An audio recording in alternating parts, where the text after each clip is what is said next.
We are back. It's still rolling to work. Hopefully everybody drives good this morning. It's a nice new building. Sometimes I feel like the camera's off because of my glasses. Oh no, you didn't, Queen. Take that red light.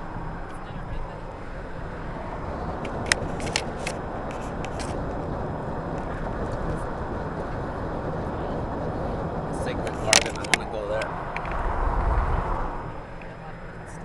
I heard a lot of good stuff about that place too. I wonder if they'll let me film.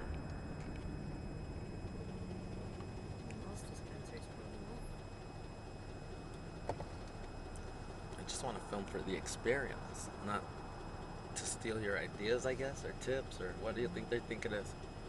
Just making like Conflict of interest? like going and showing other, I guess, Dispensaries, their tricks and tips. We gotta how clean they our run. window from the inside and how and they the run outside. the show and what they do, you know. Yeah.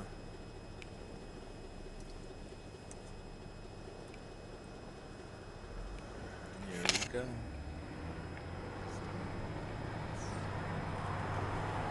You'll never go there, my friends. Plasma biologicals. Trust me, trust me, trust me. Don't go there. Look at the line. Oh my God. It's out the door.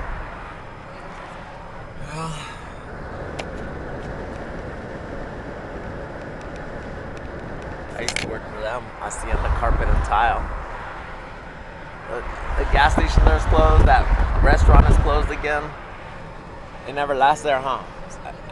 And then this restaurant, is it closed? Yeah? And the one back there too. Restaurants don't last in this area. Why? Is the Linz Express still open? It is, but There's never a lot of customers there. My favorite place is that one. It's so good. They know what They got a drive-through. They do. I've never been through the drive-through there. This used to be a Bradley's, and they changed it to something called Sunoco. That's different. What do you think that happened? What time is it? We were supposed to be at work at 8:30. Maybe they bought it out. We're like 5 minutes late already. Yeah, they did. In El Paso, all the 7-Elevens changed to something called Alon or Avalon or Alon or something like that. Back there in that building right here, there used to be a restaurant, Tegmeyer's. It's right next to the optical shop, and it was very good. It was so good. Created by a man named, it was created by a man named John Tegmeyer. John Tegmeyer. When I started working for that restaurant, that's where I became and learned how to become a sous chef. Some man named Ernest there, he was a chef, and he taught us a lot. Like, he taught me a lot about how to cook and everything, how to make soups, how to make roux, how to make gravies, and how to make everything from scratch. All the foods you could think about from scratch. Well, they started selling the restaurant to a lady named Eddie Lacy. Eddie Lacy was cool AF. Like, she could be mean, but she was cool. She was a nice lady, you know what I mean? She was just running a restaurant. I guess that's just, sometimes you gotta be like that.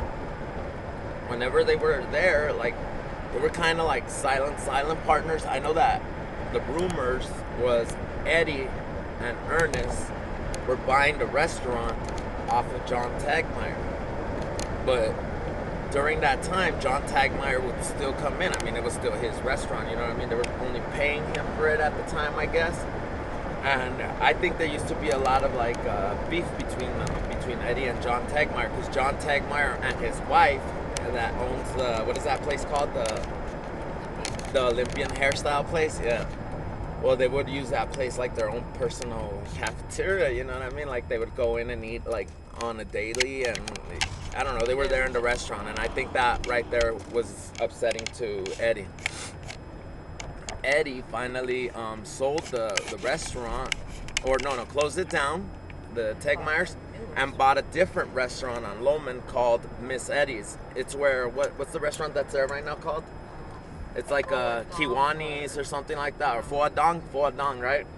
And she It's named like it. a Vietnamese, Chinese. She named it Miss Eddie's. The difference was though, Tegmeyer's was a buffet setup, and it was a soup and salad restaurant. So like, they always had 6 different kinds of soups. Like guaranteed, you would find broccoli cheese, you would find vegetable soup, you would find enchilada soup, and you would find chicken noodle soup. Those were the 4 staples that were there, guaranteed. And then every day, 2 different soups would change, like navy bean and then split pea soup or mushroom soup, or every day the 2 last ones always change. You know, and it always also based on like what we made for our main entrees that day. If we had a lot of chicken left over or whatever, you know what I mean, we would use it in some chicken enchiladas. Or if we had some desserts left over, we would make a lot of cool stuff right there. Well, when she moved the restaurant over there to Loman, she still had the same recipes, but it wasn't buffet anymore. And you know what I mean? It was like you were paying the same price and you weren't getting the same amount of food. See, over here was awesome. The salad, like, I've never, ever, ever seen any buffet anywhere in the world where I've been, or any restaurant that I've eaten, that had a salad with the amount of choices like they had there. Like, they had so many choices. Like, it was incredible. It was like hundreds of toppings. Like you can make a bomb ass salad. And soup, and they always had desserts, and it was a beautiful restaurant. It was a great restaurant. I still know all the recipes, to be honest. If anybody has the money to reopen that restaurant, I could still cook all the recipes. I have them all up here. Much love, family. I'm already at work and I'm already late, so I gotta get down and get to work. Peace. We'll talk about the Tegmeyers again later. Deuce.